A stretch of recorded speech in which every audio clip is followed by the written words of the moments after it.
UCC की दिशा में सरकार का बड़ा कदम। जयपुर में यूसीसी पर जन सुनवाई और सुझाव प्रारूप समिति प्रदेश भर से जनता की राय जुटा रही है। यूसीसी पर धर्मगुरु और जनप्रतिनिधियों से सुझाव लिए गए। ज्यादातर लोगों ने यूसीसी पर सहमति जता दी। हालांकि कुछ लोगों ने यूसीसी पर ऐतराज भी जताया। लिव इन रिलेशनशिप पर बात हुई। ज्यादातर लोग लिव इन के खिलाफ थे। मुस्लिम धर्मगुरु ने लिव इन पर विरोध किया। कमेटी अब जल्द से जल्द रिपोर्ट सरकार को सौंपेगी। जन सुझाव के आधार पर अंतिम ड्राफ्ट तैयार होगा।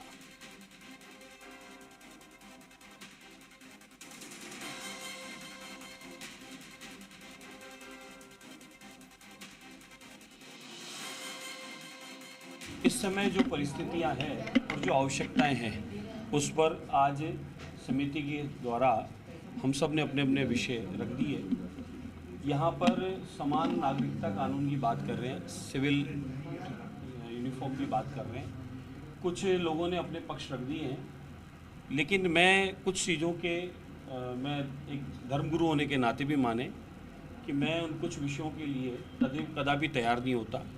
एक तो ये लिविंग रिलेशन आया कहाँ से, ये पश्चिमी सभ्यता हम लोगों पर किस प्रकार से अधिग्रहण कर रही है कि यहाँ पर आज अपनी मर्जी से कोई भी कहीं भी किसी भी रह लेता है। आप सोचें कि सबसे बड़ा नुकसान किसका होता है?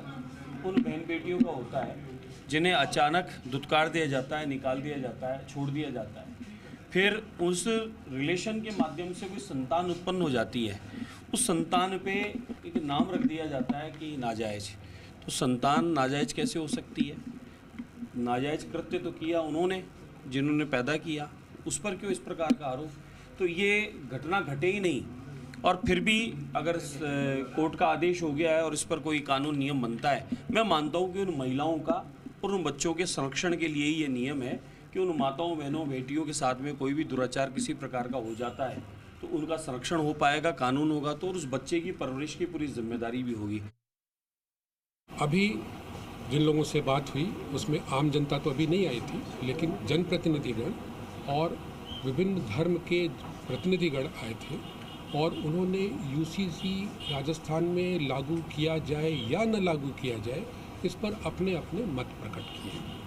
अधिकांश लोगों ने ये कहा कि यूसीसी लागू होना चाहिए।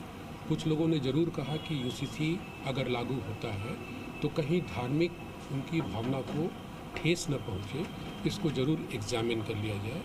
उन्होंने आर्टिकल 25 से 28 और जो यूसीसी का जो मामला आर्टिकल 44 से आता है उसमें परस्पर विरोधाभास होने का जिक्र किया और ये कहा कि फंडामेंटल राइट्स को ओवरराइड नहीं कर सकती है यूसीसी। ये उनका विचार था, लेकिन अधिकांश लोगों ने यूसीसी का समर्थन किया। दूसरी बात जो आज उभर के आई वो लिव इन रिलेशनशिप के बारे में थी।